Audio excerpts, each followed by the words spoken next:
Good morning. Welcome everybody to the Planning and Development Management Committee meeting of the 16th of January. I'm going to start with the usual process of introducing the top table from my right the way across. From our Planning and Development team, we have Mr. Niven, we have Mrs. Anne Conliffe, and myself, and then we have our solicitor, Mr. Colin Elliott. We have our Vice Convener, Councillor Braun, and Mr. Williams from Democratic Services. Can I ask if we have any declarations of interest on any of the business before us today? Nope, thank you very much. And we have some deputations before us today, so can I ask the committee that they're in agreement to hear the deputations for items 5.1.1 and 5.1.2? Agreed. Okay. Do we have any apologies for the meeting today? Yes, Convener. We have apologies from Councillor Jarvis, Councillor James and Councillor Barnacle, and we have Councillor Hearn, Councillor Illingworth and Councillor McDade substituting respectively. Thank you very much. Welcome, gentlemen. Thank you very much for standing in today. Okay, we'll move on to the minutes of the previous meetings.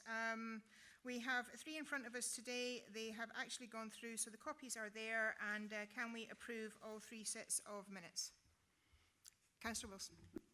Convener, thank you. I'm happy to move approval of them, but we'll mind 1 or 2 minor textual changes. On page 7 of 144, Mrs. Conliffe isn't a team leader. I think she's the interim that says team leader, and I think we should give her her due title. Okay. And on, I think on some of the minutes, and there's an example on page 13, Convener, where in the motions is Councillor T. Gray and Anderson. It should say councillors.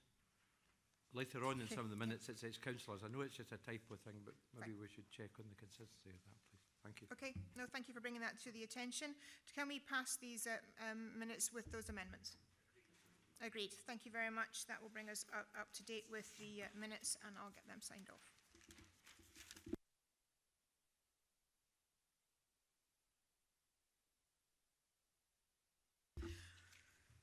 Okay, before we move on to the major applications, we have an update regarding the Murray Royal application that was before us towards the end of last year. So can I ask Mrs. Conliffe to do that, please? Thank you, Convener. Members will recall that the 2 applications at the former Murray Royal Hospital site at Muirhall Road, Perth, were both deferred at the Planning and Development Management Committee on the 24th of October 2018. And that was to allow for an unaccompanied site visit and further information to allow further possible discussion between the applicant and development management on traffic issues, clarification and possible further discussions between the applicant and development management on the issue in the Burness-Paul letter, which was a solicitor's letter, and further information on the possible phasing of the development and further information on tree management. Now, whilst some discussions have been ongoing and progress had been made, we were advised on the 21st of December that the applicant has appealed the applications to the DPA on the grounds of non-determination. So, as a consequence of that, the applications are now taken out of the hands of the Council, and it will be for Scottish Government to determine them. There will no longer be a need for a site visit to be organised, and in due course I'll advise committee of the decision from Scottish Government. Okay. Thank you. Councillor Wilson. Since I was the councillor who moved the deferral, which was agreed unanimously, I think, Convener, at the time it seemed a helpful way to take this application forward. However, the applicant seems to have taken a different view, which they're entitled to, of course. However, what locus have we as a council to make due representation to the DPA, particularly in the background and on our efforts to, as a committee and as development management, to resolve the quite considerable planning issues associated with this application? Thank you for the question.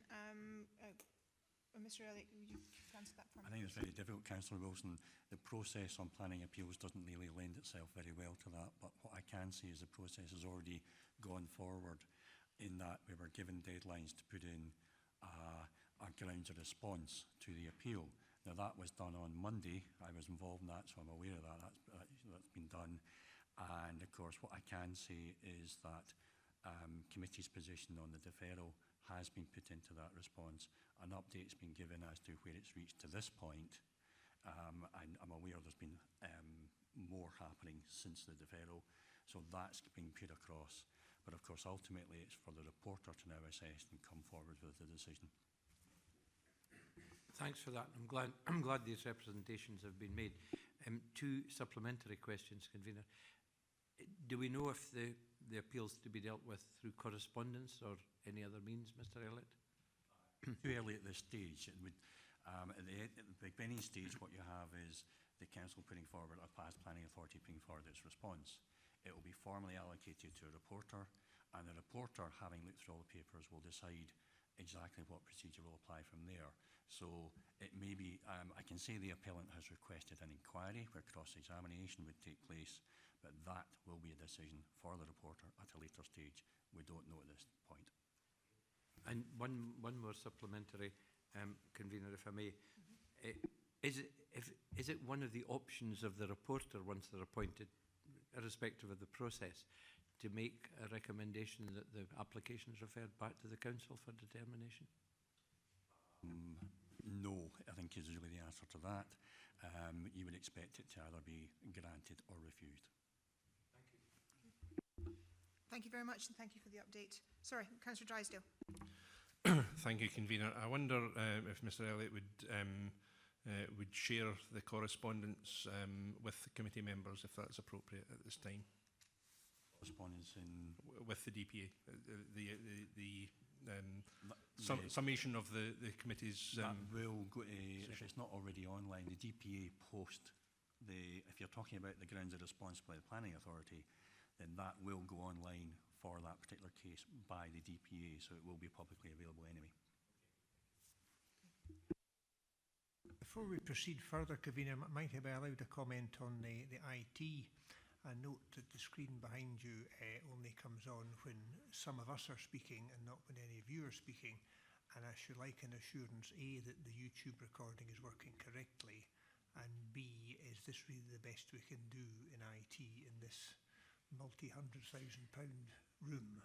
It has been checked and rechecked, and I question it regularly. Is there anything you can answer?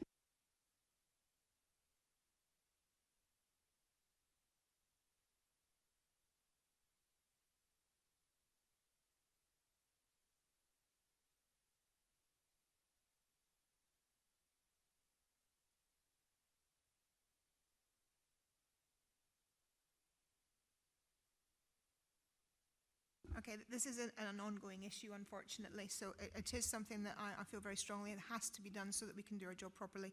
And it is mentioned on a regular basis at every pre-meet to try and make sure it's done.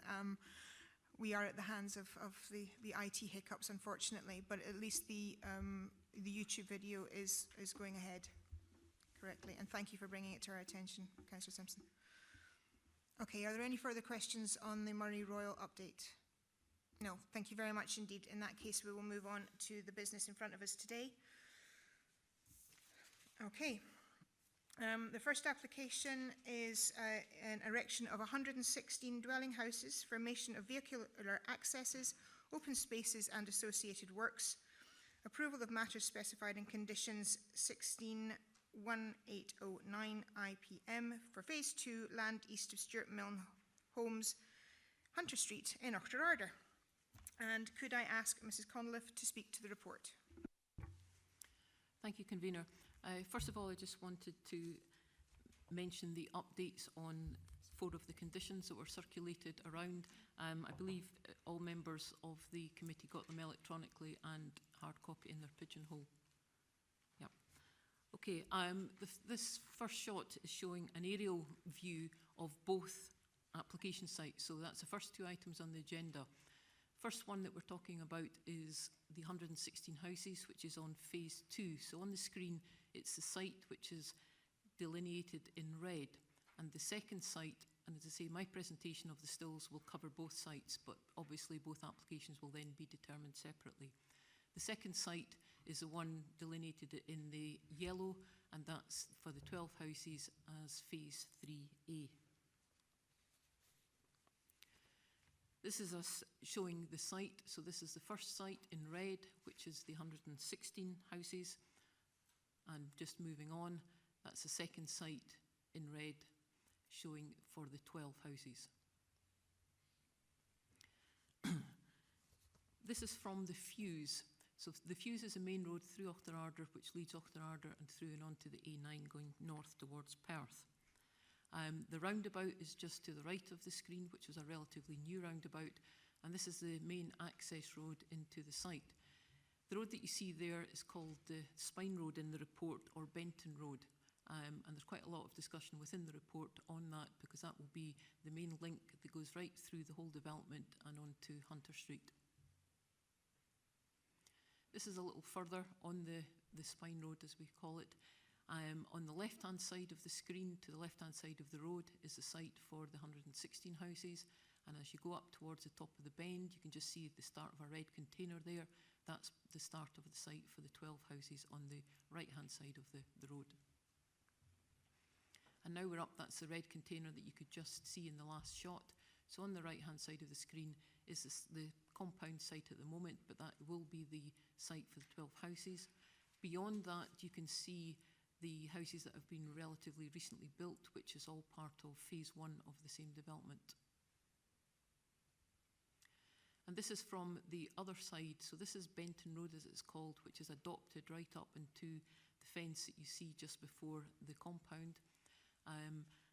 So the rest of the road will continue from that and will relatively quickly, in terms of the proposed consent, which is towards the end of 2019, be open to the public. To the right-hand side of you can see the fence there, and on the other side of that is the full site for the 116 houses.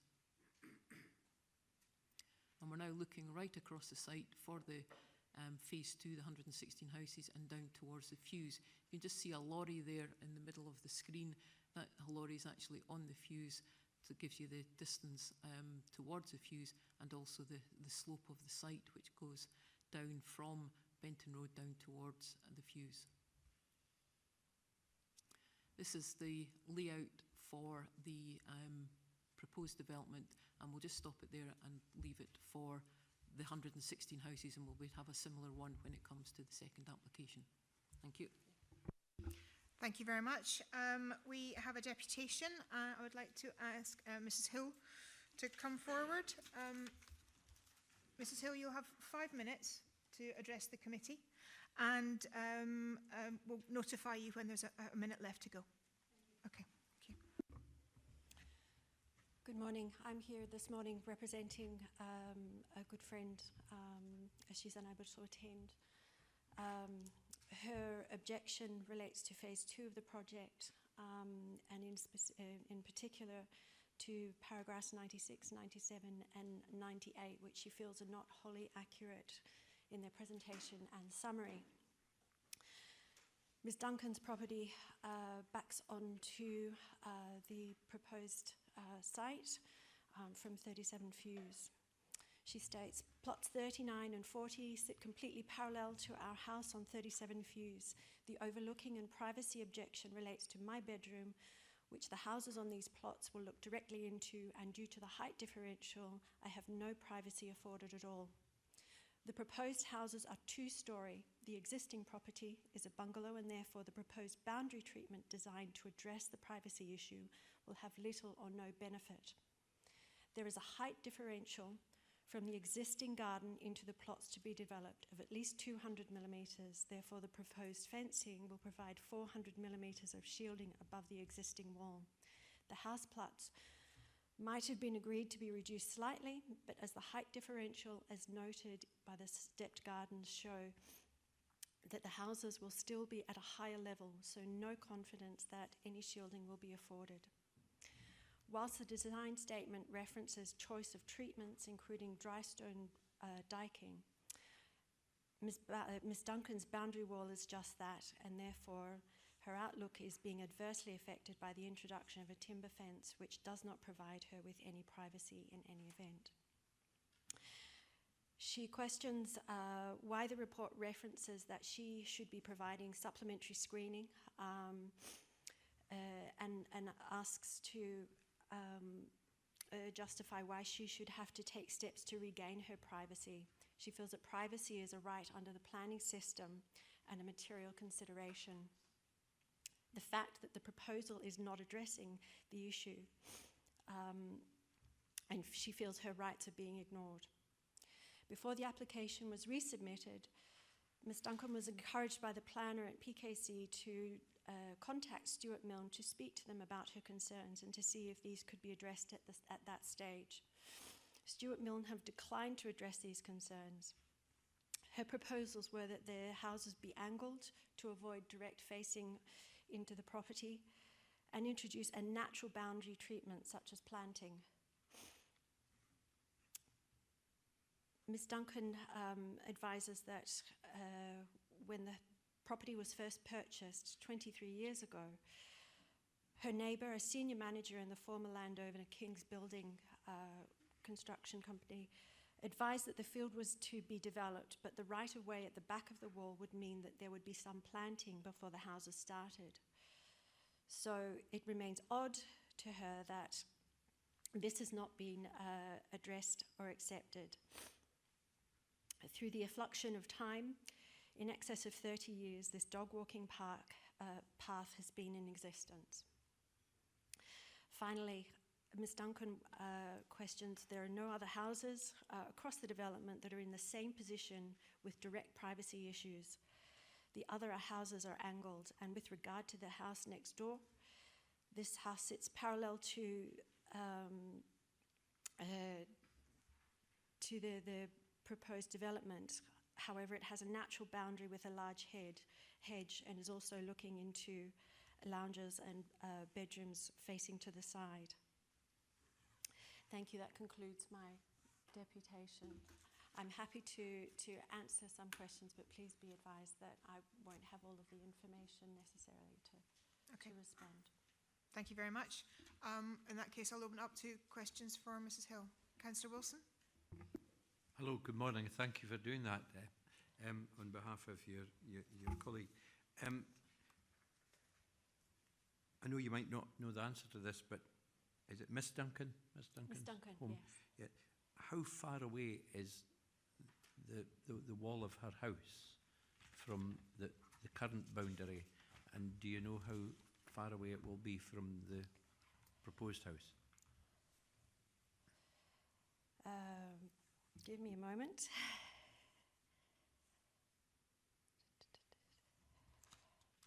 I don't have the exact information. I know that this has been pointed out in previous letters of rejection prior to today's meeting, but I don't have the information directly here. Excuse me. Okay, thank you. Thank you. Do we have any other questions? Councillor Gray. Yes, thank you. Ms. Hill? Yes. I wonder if you could tell me what the number of the house again? 37? 37. 37. And is that one not on the street of the fuse, but a secondary line of houses at the back? It's a secondary line. Yeah. It sits right in the boundary. Okay. Thank you. Thank you. Any further questions? No? Thank you very much indeed. Thank you very much for your deputation. Okay, we have now Ms. Kay MacDonald and Mr. Henderson, who are going to speak now on behalf of the agent, and the applicant. So if you'd like to come forward again, the same thing, 5 minutes, and you'll be notified when there's a minute left to go. Thank you. Thank you. Thank you for the opportunity to address the committee today. I'm Kate Donald, an Associate Director at Turley. We're the planning consultants. Mr. Stuart Henderson, who's the Technical Director at Stuart Milne Homes, the applicants. The applications under consideration today will bring forward a revised Phase 2 and also Phase 3A of the wider Kirkton Planning Permission in Principle, which was approved originally in 2013 and amended in 2017. As noted in the officer's report, Stuart Mill intend to bring forward further planning phases, including a large area of open space, affordable housing and employment space later this year. The proposals accord with the overarching planning permission in principle, as you've read in the officer's report, comply with the relevant strategic and local development plan policies, as well as the Auchterarder expansion development framework. I'll pass you over to Stuart, who'll provide some more detail on the specific matters that arose during the determination of the applications. Thanks, Kate. Thanks for the opportunity to speak today. I just want to take a few minutes to highlight the progress we've made and some of the key issues that have been raised through the application and by local residents. We understand the frustrations caused by the spine road through the development not being open to the public. At the time the original outline planning application was submitted for Curtin in 2008, the housing market was very strong back then, and we anticipated being able to complete the new spine road within 3 years of the site start as per our planning conditions. The slowing of the market has impacted the delivery of this and also made the original mix of homes and apartments within this phase unviable to build and sell. Unfortunately, this has meant that we've been unable to safely open the spine road while it effectively remains a construction site, and we still need to build homes along the length. Our remix before you today removes the apartments that were previously proposed and replaces them with 2 and 3 bed terraced homes. This, in conjunction with the wider range of 4 and 5 bed homes, provides a mix that's much more appropriate to the current market conditions in Auchterarder. This has also had the effect of reducing what's already approved on the site by 19 units. The remix will provide the ability for us now to complete and sell the homes along the spine road within our first phase, allowing the road to be open to the public by October this year, which we're very clear that that's desired by the public. In the meantime, Muir will continue to work with their supply chain to ensure the construction deliveries are taken through our construction site and not along Hunter Street. As part of this application, our consultants at Sistra completed a full traffic assessment of the surrounding streets, and the scope of which was agreed by our colleagues within the Roads Department. This includes surveys and counts of existing traffic movements taken October last year. The reports confirmed there's adequate capacity for the development. With regards to affordable housing, we have already successfully delivered 66 affordable homes on the site, and this provides the full requirement of 25% housing, affordable housing for all phases 1, 2 and 3A. I apologise for not having spoken to Mrs Duncan. I wasn't aware that she'd made contact, but we did speak about our objections through the application process, and we did make changes with the planning officers by moving the homes slightly further away and also lowering the levels in relation to the comments that had been made. So we did try to address the comments that had been raised by Mrs Duncan. We very much look forward to moving on to this new phase and continuing to build on our legacy at Auchterarder, and whilst being able to open the spine road in October this year. Thanks, Stuart. We would like to take this opportunity to thank Perth Kinross Council's officers for their positive and helpful approach during the consideration of the applications. As you've heard, following considerable discussion and engagement on the revised proposals, the officer's recommendation is for approval. We're happy to answer any questions that you might have and hope that you'll agree with the officer's recommendation for the applications. Thank you. Thank you very much. I'll open it up for some questions. Do we have any questions? Councillor Wilson and then Councillor Coates. Thank you, Convener. Thank you for your presentation. First point you made was about the spine road. Is there any opportunity to open it before October 19? The difficulty that we've got, you can see on this plan that we have homes with driveways access directly onto the spine road, that's something we were very keen to do through the design process to get homes onto the spine road. The problem that poses is that we need to use the road for constructing those homes, so that we can't. We've looked at many ways, but the road, when it's open to the public, will become a busy road with large vehicles, and they would be driving through a construction site. And I think for the protection of the public and for the roads, that's not the best way to be. So given an approval today, we will be building as quick as possible. And we've looked at our programmes, worked with planning, and October is the earliest date that we think we can get that spine road open. Thank you. I might ask another couple of questions. You said that the previous mix of housing types, and I wrote down what you said, I hope I did it accurately, was unviable in terms of build and selling. Yes. Would you like to explain a wee bit more about that? And there might be a supplementary question after you answer the first question. The mix was really created at the height in the boom in the market back in 2007, 2008 when the application was made.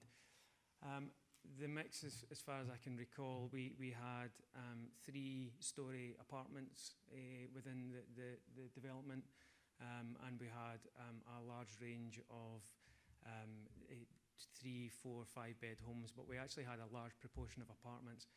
Apartments just won't sell in Auchterarder, and if we tried to market them, we couldn't build them, and it's in our interest. We're just finishing that very, very top corner. We're just about to finish the last of what's already approved in the first phase. We actually remixed that in a previous application to try and get smaller homes in there, and it's worked for us. When we target the right market, it means we can keep building, and we really do want to get the Spine Road open, and to enable us to do that, it needs to be a housing mix that we can sell, and apartments wouldn't do that for us. Can I just question this bit about apartments or smaller units? Let's not get hung up on apartments as such. Did you consider any other type of smaller units, such as terrace houses or something of that nature? And it seems, why at a time when other house builders are going for smaller units, are you proposing to move in the opposite direction and go for middle-sized plus units? I won't say very large units because they're still 2 and 3 bedrooms, but it seems incongruous to me that your application is changing to the degree it is at a time when there's a demand for smaller units, and I wouldn't think that Auchterarder's much different from any other place in that regard. I think I wouldn't. It's not that the homes have become bigger. What we've done is we've replaced the apartments with small terrace product. Approximately 40% of the mix is 2 and 3 bedroom homes. So we have a large proportion. So what we've done is we've taken 2 bedroom, 3 bedroom apartments away and replaced them with 2 bedroom and 3 bedroom terraced homes and detached homes. We've got 3-bed detached homes as well. So we've kept the focus on the small product because, as you say, that's what the market is requiring.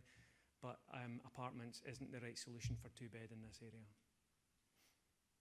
But there's only one, I think, 1-bedroom proposed. Is that right? Yeah, I think in the previous mix there weren't any 1-beds in the previous mix. Okay. Thank you. My final point is about the site and Miss Duncan's representation earlier on, convener. It's a pity you didn't engage with the person directly. Yes. Sorry, that's a comment, that's not a question. However, what opportunity is there to look at either the siting of that house in detail on the plot, or even the radical approach of making it lower or even a bungalow? Have you considered any of these options in that regard? Because that would largely solve the points that were made in the representation to us. I understand the height issue. The height is the height. But have you any thoughts on that suggestion?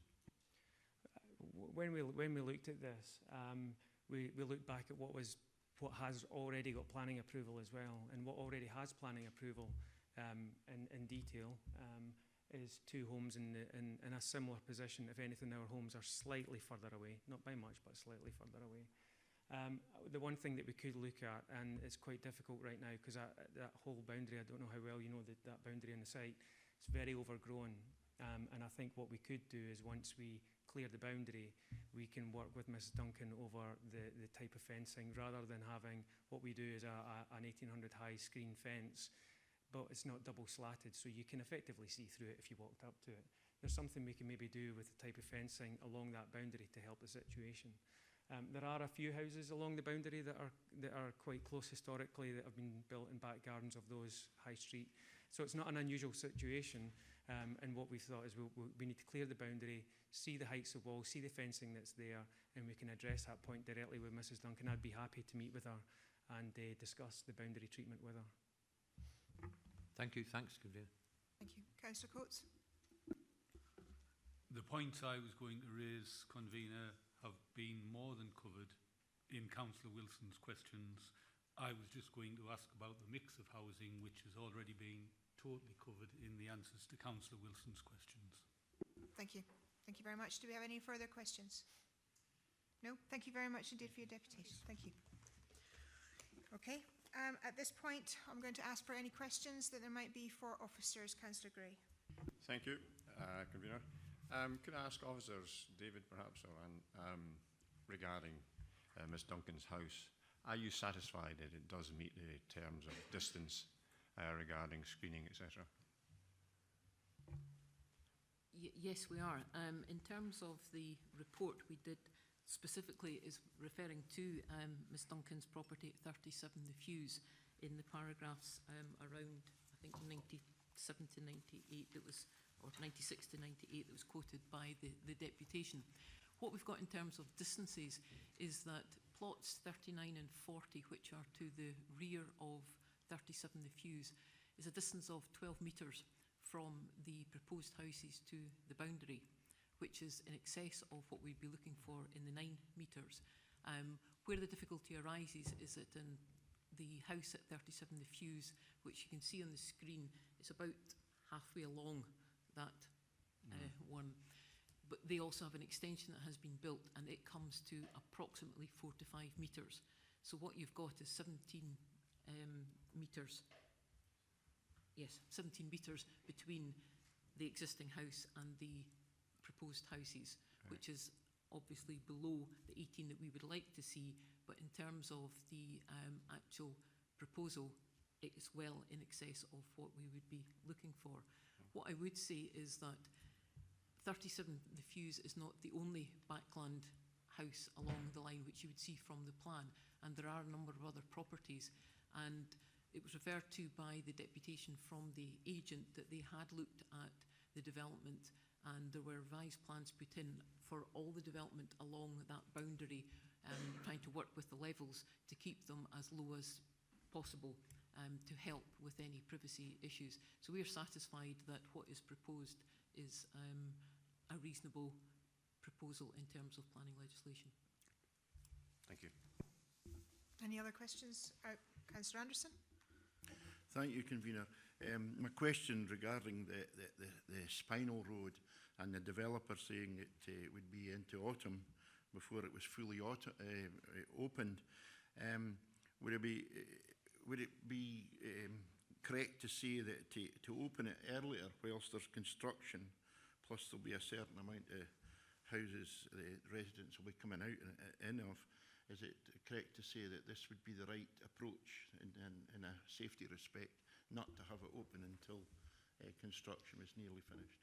Okay, we're all looking at yourself, Dean, if you wouldn't mind answering that. Good morning, committee. Yes, indeed. It would be far less than ideal to open the Spine Road in such a circumstance. There is also a slight issue in doing so regarding the connection of utilities to the houses that are still to be constructed, which was raised by my colleagues in the Roads Department in regards to adopting and maintenance, is again would be suboptimal.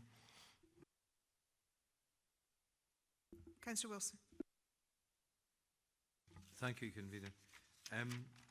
Just maybe a follow-on question from Councillor Gray's point about the one house or the one plot with the representation on, and my trusty magnifying glass, and with Councillor Simpson's help me identify the plot.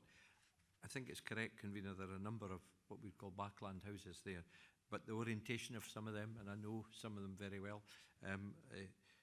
is different from the one we had the representation on, because I think that it depends a lot on the way the rooms are orientated. Can the planning service advise if it would be within our gift either to ask for the proposed house to be moved a bit away from Miss Duncan's house, or orientated differently, or radically made into a single story or 1.5 story house that would resolve the problem? That's my first question in relation to that. Ms Scodliff. I would suggest that it's not something that would be in the gift of this application, because what has been submitted is the 2 story and the 2 units, which is quite similar to what has already got consent on the site in the 2009. It would not be competent to condition that they be moved. You've got difficulty in trying to move when you look at the layout where they could actually move to. So if you were looking to have them removed or reorientated or reduced, it would be effectively a refusal of the application. And that would mean refusing the whole application? Correct. Okay, right. Thank you for that. Then going on to the boundary treatment issues, there was mention of a dog walking path. I see on the map here, the plan that we've got before us on page 93, convener, that there's a path marked, but it seems to stop before we get to the site of Miss Duncan's house. It's referred to in the report, I think. Can we have some update on the status of that path and where it might impact on? Yes, we looked into that and spoke to our colleagues in Greenspace. There is no formal right-of-way. There clearly has been a pathway that has been used, and it's been used by dog walkers. And I think when the deputation mentioned that it's quite overgrown along that boundary and they've still got quite a lot to clear out from it, but there's certainly no formal designation of a route along that boundary. Okay, so that applies to para 107 on page 81 of the report, I think. Or is that a different footway and different path? That's a different footway and a different path. Okay, right. So going back to boundary treatments then, is what the applicant has suggested of re-engagement with the house owner concerned the best solution? I would suggest yes. And I think the conditions that we've got on at the moment would allow for that with regard to boundary treatment, or if members wished there could be a further condition with regard to that area. But I think they would probably be looking at all that boundary rather than just the one at for 37 the Fuse. Okay, thanks, Convener. We'll come to that. Now, to go into more general questions, to go back to the housing mix on page 66 of the papers, are the planning service content that the revised mix is in line with policy? It is, yes, and the affordable housing, I mean, you'll be aware that on this particular site there is no affordable housing, because affordable housing all comes as part of the overall, and it is covered with the Section 75 agreement, so we will get our full 25% that is required under the policy of the council, and the mix that is proposed tends to be with market forces, and there is a mix here with semi-detached, detached and terraced units. It's a flatted development that has been removed from what was previously granted consent in 2009. Thank you.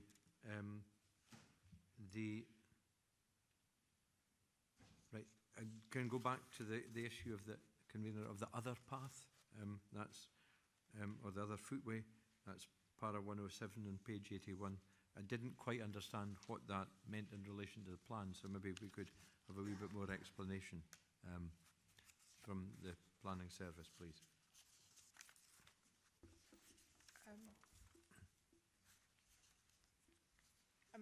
Sorry, you're asking for more clarification on the existing footway? Yeah, well, I'm not quite clear. I understand roughly where plots 63 and 64 are, but leading on to the Fuse, right, the main road. Yeah. I'm not quite clear how that links in with, if that's at the far end of the development. I just didn't quite understand the relationship of that paragraph to what we see in front of us. And I see Councillor McDade's like me; he's scrutinising the thing at close quarters.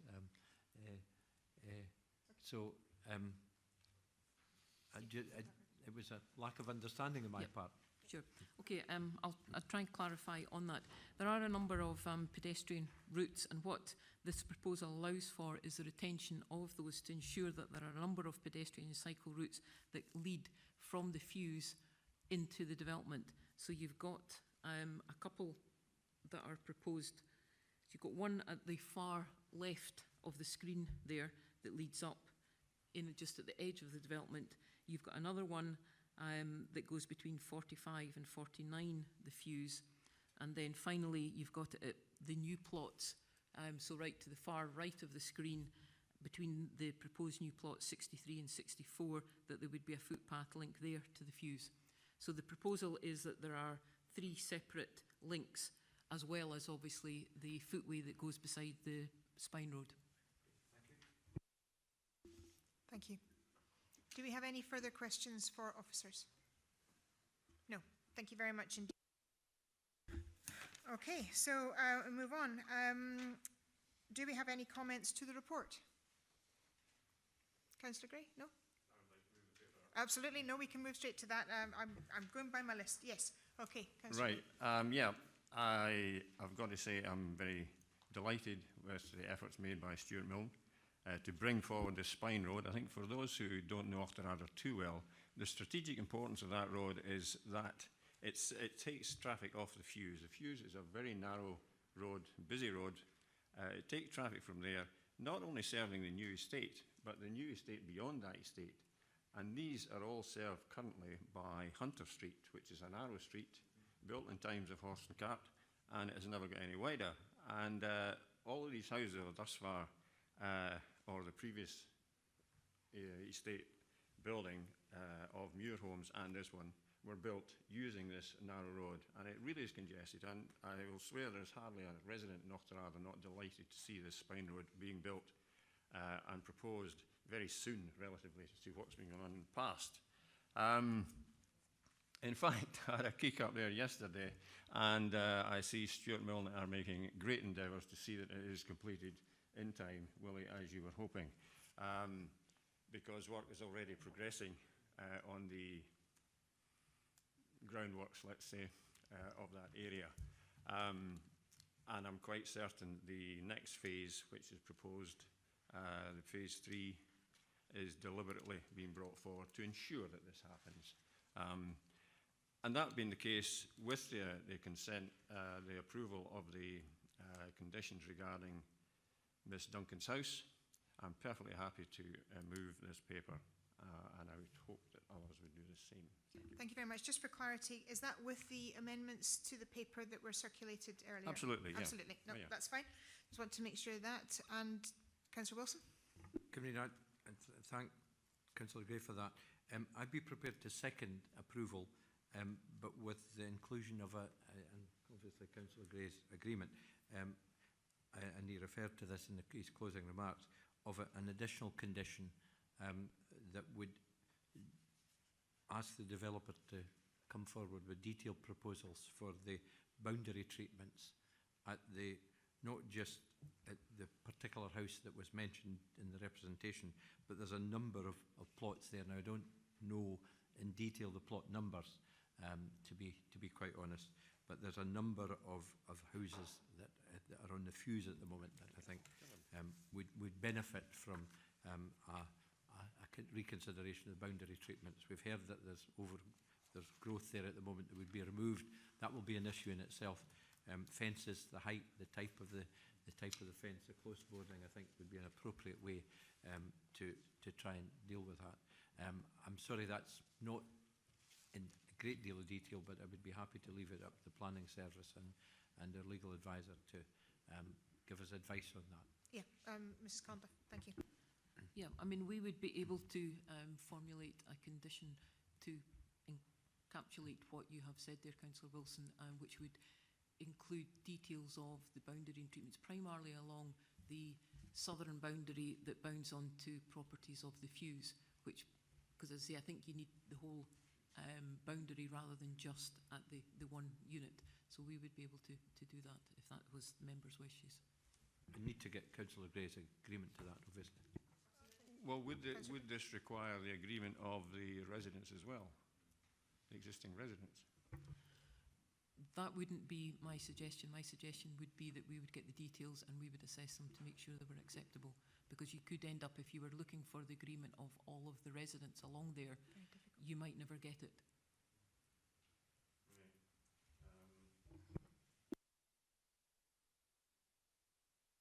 Councillor Wilson, I just add in, sorry, Councillor Gray, is I don't think that should be competent to do, because when the planning authority is requiring details, it's only the planning authority that makes that decision. Now, there may quite well, it's been offered that there would be consultation, and that can take place. But in strict legal terms, in any condition, it's the planning authority which is the one that signs it off. Yeah, it was regarding consultation with other residents. Yeah. It seems a bit harsh to put this through and say we're going to condition it.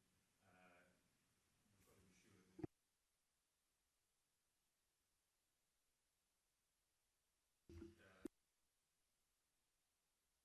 to be sure that it's my understanding it's not within our ability to request that. We can ask for a consultation, but we can't condition it. Am I right?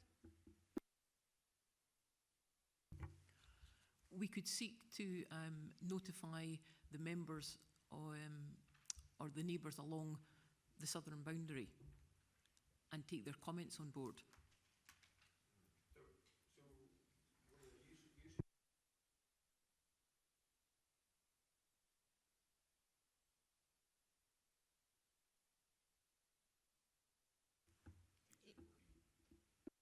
That's my in understanding, essence, yes.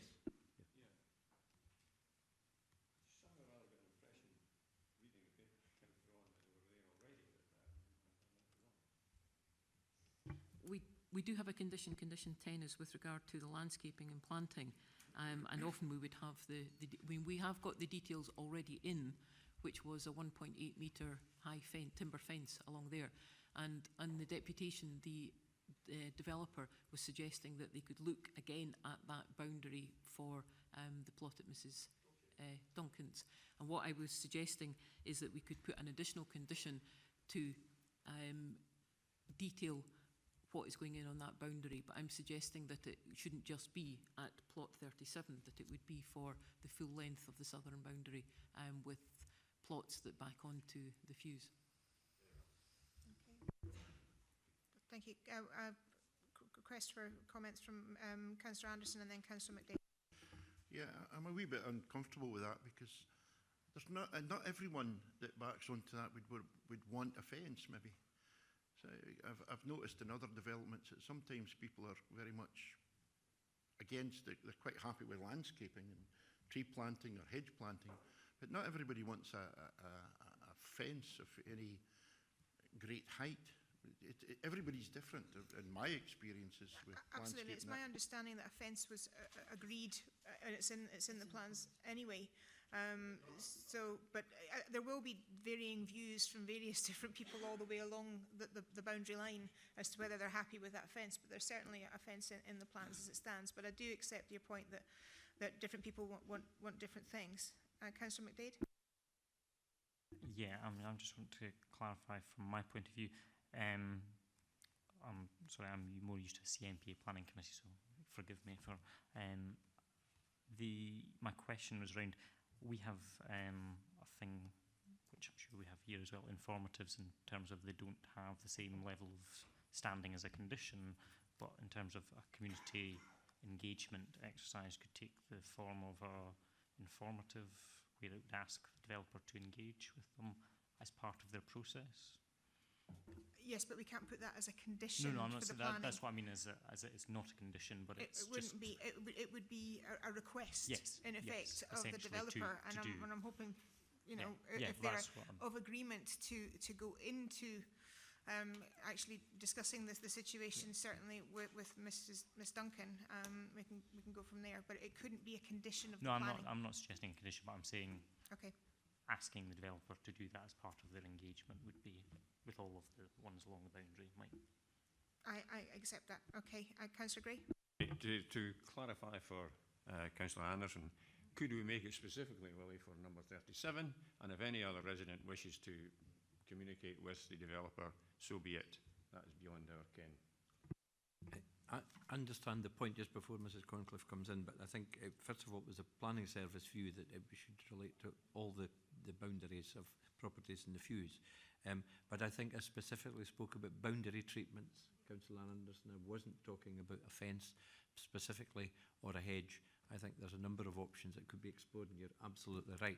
There might be different solutions for different places, and I think to Councillor Gray, I would refer to Mrs Concliffe's earlier remark that it ought not to be specific to one property, but be available to all of the properties that are boundary with the fuse.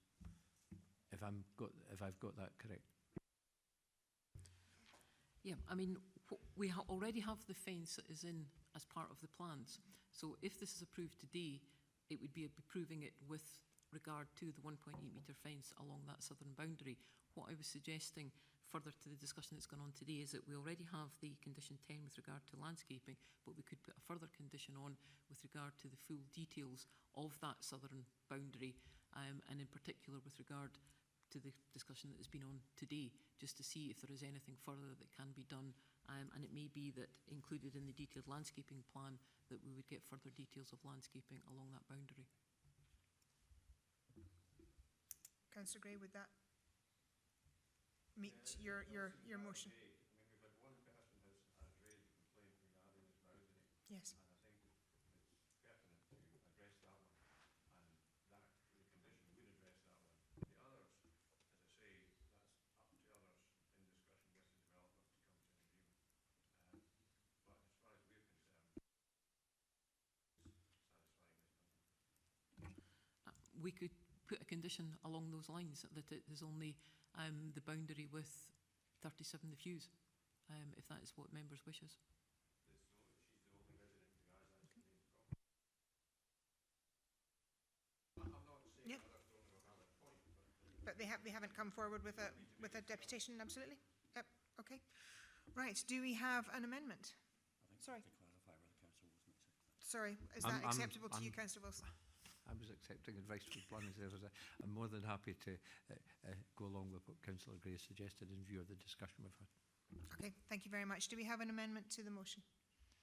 No, in that case, the motion is passed and we have approval for that application. Thank you very much indeed. We will move on to the next application. As it's already been stated, this application follows the same slides.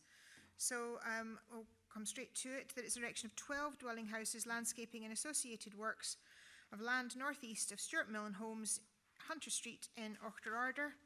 And I'm going to open that forward. Do you have comments on that?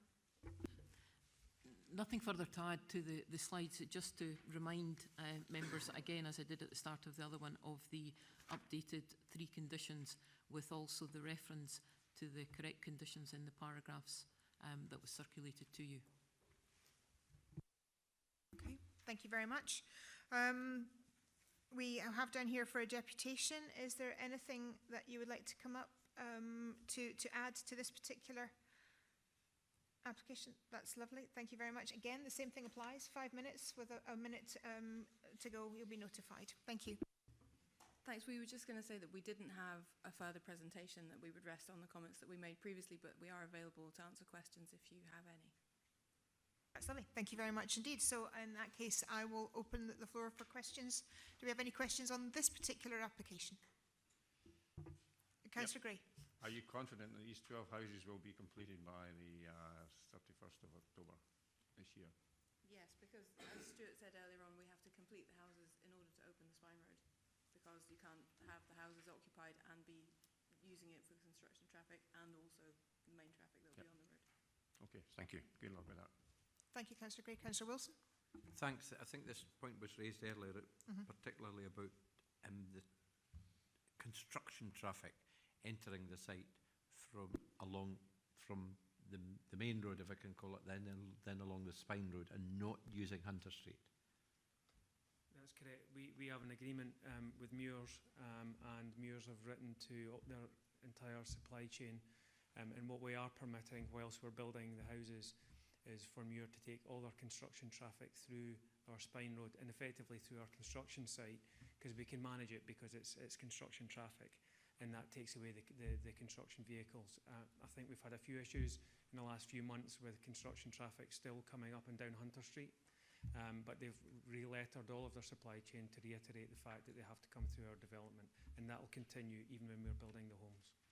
I think you've nearly answered my second question, Convener, and that was how do you police that? But you're right to them, and obviously there'll be a clerk of works type person for the whole site that will monitor that. we have a gate policy, and when Muirs come through the site, we've got our site cabins sit on the spine road, and they can monitor the traffic coming back and forth. And I know the residents on Hunter Street, if there's ever construction traffic on Hunter Street, they're very quick to raise it with us, and we can identify who it was, and we can write to the company and get the company to stop doing that. I'm sure there will be. Is there an opportunity then to physically stop construction vehicles entering the site from the Hunter Street end? There isn't, with it being a public highway and fully open, there isn't really, other than signage and making sure we've written to everybody and we police it and manage it, then there isn't really any other option. We have met on site with residents of Hunter Street in order to try and come up with the best solution possible whilst we're constructing these homes, and that's essentially what we got to, that we'll police the construction traffic for Muir through our development and make sure that happens. And one final point, Convener, will approval of this application allow progress to be made towards getting the Spine Road finished then? Yeah, as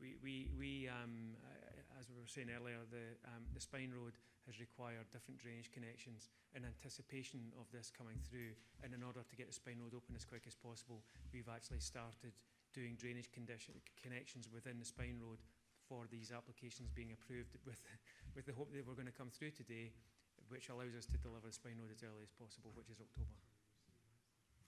Thank you. Thank you. Yeah, I know it's anecdotal, but knowing Hunter Street as I do,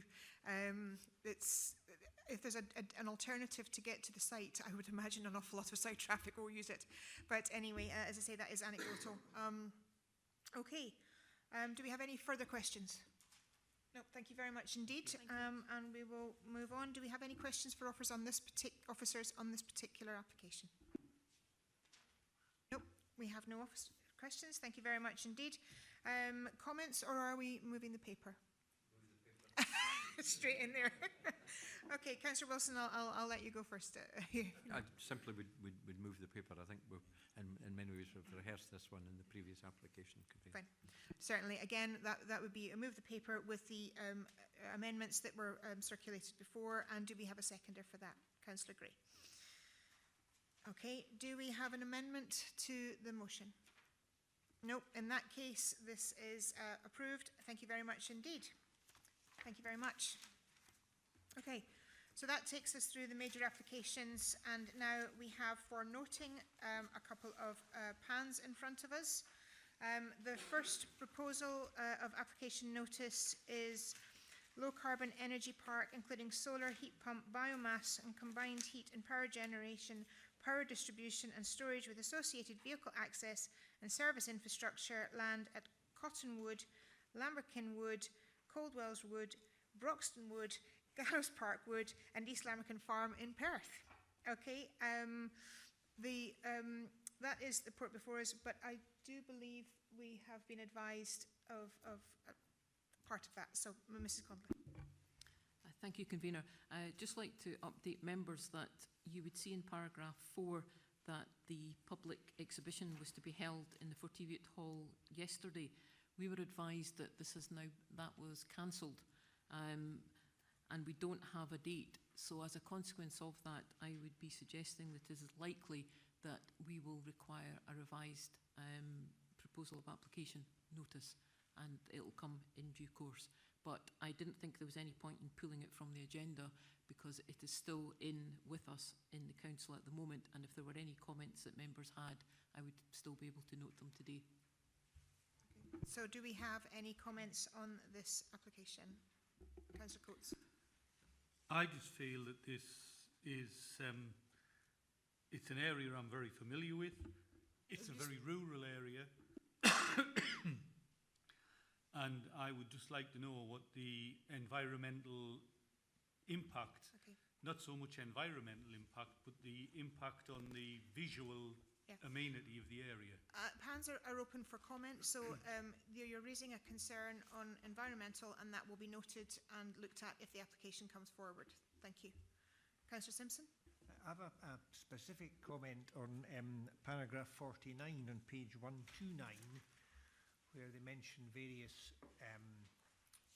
things from the EIA report. I notice there is no mention there of vibration, and I have some experience of a similar plant near my house, or when I say near, about a mile and a half away from my house, that caused considerable vibration difficulties with a number of the properties, and both noise and vibration. And I just wonder if that can be included in there as well. It was more than the noise, it was underground, and the houses in our area are all on a boggy area, are all on concrete rafts, and it caused considerable problems there. Okay. And one that might be overlooked. I would like that to be certainly to Okay, be so included vibration. as well. Thank you very much indeed. Councillor Anderson? Yes, Convener, it is well headed up in here about transport. During construction, I think, you know, obviously I'm looking at the A9 there. I've got concerns about if traffic were to go in by the cotton farm there. I don't know what the plans is if anything's going in by the park and ride. And then the other road, which I fondly call Necessity Bray, is a very rural road. And I would like to think that if there was developments going up there, that the developer or whoever was undertaking any construction would make good any roads afterwards, and some sort of agreements would be put in place to ensure that local residents ends up with roads that are badly churned up with construction traffic, if that's the way they're going in. I believe that is covered, but thank you very much for that is noted. Councillor Wilson? Thanks, Convener, and first of all, congratulations to you for narrating all these complicated farm names and getting Lamberkine right.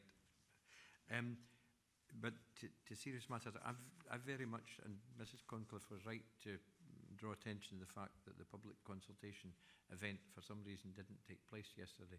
But it was advertised extensively in the Courier, and if it's in the Courier it must be right, that it was on, and I had several inquiries about it, asking when is it, and the new word for TV Hall was, but I think it's unfortunate that that didn't take place at the time that it was specified, because if there's things go wrong with planning applications, it's often because the communications are not great.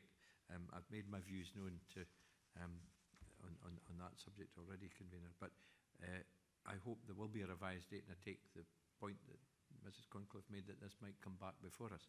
Now, going on to the detail, first of all, this is a big application. It'll be a major application, and I think the points raised in the report are, we were talking about the word germane the other day, and they're certainly germane and relevant. I think the policies that particularly apply, and they all apply, but are policy 7 on page 124 on energy, waste and resources, policy NE2A, forestry, woodland and trees, and NE2B, which is the same title. Policy NE3, biodiversity, I think is a particular concern. This is a woodland farmland site at the moment. Policy NE4, green infrastructure, and maybe most crucially of all, policy NE5, green belt. Obviously policy ER1A, renewable and low carbon energy generation, applies. And Councillor Anderson raised a very, very valid point about traffic, both at the construction phase and road access construction phase, and ongoing, because there will be, if there's any thoughts about a biomass plant, then there will be construction on traffic movement on an ongoing basis. I think because it's a sensitive site, policy EP3C, which is water, environment and drainage, is particularly. And I think Councillor Coates has already mentioned it, but I just want to emphasise policy EP11, air quality management areas. And Councillor Simpson, of course, is absolutely right to raise the issue about noise, vibration and other related issues, other environmental health issues. Whilst not making any comment on the application or the plan as such, I think all of these points relate to the sensitivity of this major gateway into Perth. Agreed. Thank you very much for those points for noting. They have been taken down and will be given consideration if and when the application comes forward, but I would imagine, as has already been stated, we'll be in the same position again with another PAN coming forward to committee. Are there any other points for noting on this particular application? No, thank you. Okay, that moves us on to the next PAN in front of us. Not so much for me to read out on this one, which is a residential development, density and remix of Phase 2 land northwest of Lathrow Farm in Kinross. Now, I do have a point to make on that. Last night, we received about 5 to 5 yesterday from Kinrossshire Civic Trust, information that they wanted distributed to the committee. The information they wanted distributed actually is in the regard of a formal complaint that is ongoing at the moment that they have sent to the Chief Executive. The date of the formal complaint was the 19th of December, and as such, it is going through a formal complaints process. And because it is going through that, that does not make it something that we can be brought to committee, because until it goes through that process and comes to its conclusion, then it is actually going through an alternative process through the council.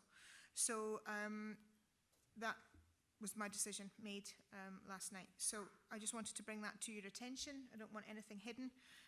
They have an issue with part of it, but it is going through a complaints process within the council, and as such, it's not been brought to the committee today.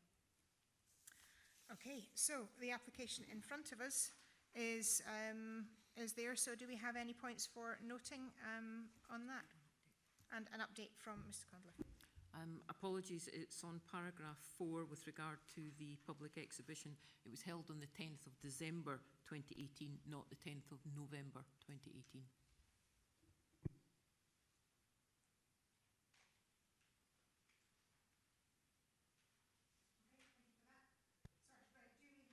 Do we have any points for noting on this particular application? Councillor Waters. Thank you, Convener. Just a couple of points that are relevant, and just regarding, one of them is regarding the play area, and we had the application came forward on last year, I believe we've seen it regarding the children's play area, which was temporarily moved. Just to ask when we're looking at this, we ensure that that was a temporary move as within the condition A of the application that went through, which was S1700886 regarding the movement of the play area, and that was a temporary, and the play area still needs to ensure that we do have a good play area within the whole scheme, not just Phase 2, but which will suffice for Phase 1. And the second point is regarding the country park. Now, I believe that the tree planting should have been taken as part of Phase 1 as well, but it's obviously very relevant to this one, and it's just to ensure that that is moving ahead. Thank you. Okay, thank you for the points. Do we have anything else, Councillor McDade? Yeah, I just wanted to raise sort of a point around the density increase of the remix. It seems to be quite a big increase, I think, from what has already been approved of about 113 houses to, I think it's 202 that's proposed. So it was just concern around the density of that change. Okay, thank you, Councillor McDade, that's noted. Just again for transparency and clarity, I received an email from a local councillor who had wanted it to be for education and health to be taken into consideration as well. So that has also been noted, but I wanted to make sure it was mentioned in committee. Do we have any other points been noted on this? Councillor Simpson. Further to your comments, Convener, the councillor in question has been in touch with me as well, and I think it might be worth emphasising his concern relates in many respects to the speed at which this particular developer finishes their sites. There are other sites around where we've at less than glacial pace, and there's no great concern. But I think, given how quickly the housing in the Kinross Mill is being built and being occupied, I think there's a concern that the statutory consultees, who are never that quick to come forward with anything in my experience, are even further behind, because there may be an assumption that, well, it'll be a few years before this comes online, and in the case of many of the developments in this area, the houses are up and occupied very, very quickly in comparison with elsewhere. I think that's the particular concern. It wasn't just the usual concern. There's a particular concern in this area. Absolutely, and it is right to mention that, and thank you very much indeed. We do have our statutory consultees. I would say that education do very well, maybe not so much on the health side, but point is noted, and thank you very much indeed. That's taken on. Do we have any other points for noting? Councillor Waters. Can I have another one? Sorry, apologies for that. Just regarding the point on the speed of the development within the area, can I ask from a roads perspective, we get full engagement. There's a large amount of developments within the area, and there is one road, the Muirs, that runs down towards Kinross for anybody heading south for schools, for doctors, for anything will pass a bottleneck. Given the as Councillor McDade raised the issue with the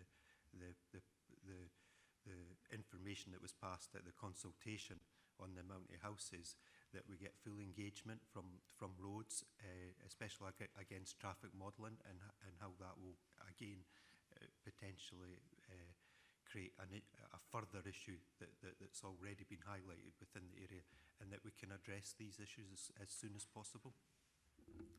That will be noted, and again, all of these will be taken into consideration when the application comes forward. Councillor Wilson. Thanks. Just to reflect, I think, the last 2 or 3 contributions, but to add something to it, Convener, I'm grateful that Councillor McDade raised the issue about density. I, for one, welcome young minds helping old folk like me around the place. But I do think there's a serious issue with this application, and the implications of the list, if you like. I mean, the most telling bit of this report is there's 1 page of planning applications, right? So there's a lot happening here, and that needs to be said, Convener. There's a lot happening in a relatively limited amount of time and relatively small space. And so I think the point about density and traffic circulation are absolutely spot on. And I think we need to look a wee bit further than that. There's been a lot of discussion, I know, from Councillor Robertson's efforts, and I think Councillor Waters has been associated with this as well as others, about the motorway links to Milnathort, about the, I can't remember which way around it is. I know you can get into Milnathort from the Perth end, but I think you've got to go to Kinross to get out at the south end, if that's correct, Councillor Waters. So there's that issue, and that's relevant in this regard as well. So maybe Transport Scotland need to be involved in the process. And I think my colleague and friend, Councillor Simpson, was right to emphasise the points that have been raised by Councillor Willie Robertson, that it's the impact application on the application, particularly on aspects of the infrastructure. Health and education have been mentioned, and transport, but there's the social infrastructure as well, and that's something that's a wee bit more difficult to pin down, and I don't know which heading our planning service colleagues would write that under, but there are issues like that. How much development can a relatively small town, and there's also the merging of because it's happening bit by bit, the merging of Kinross and Milnathort, and how, as a planning authority, we manage that process, and where we introduce the bits of green in between, and the other bits of social space and infrastructure. So I think there's a lot in this, and in some ways if there was a way to defer this for some further discussion, I would move it, but I know that would be incompetent, and I'm not going to even mention that. Well, I have, but before Mr. Elliott can tell me to stop. But I just think the cumulative impact of the issues, and it tells you on page 139 and 140 what the cumulative impact is once you read all these planning applications. Thank you for your indulgence, Convener.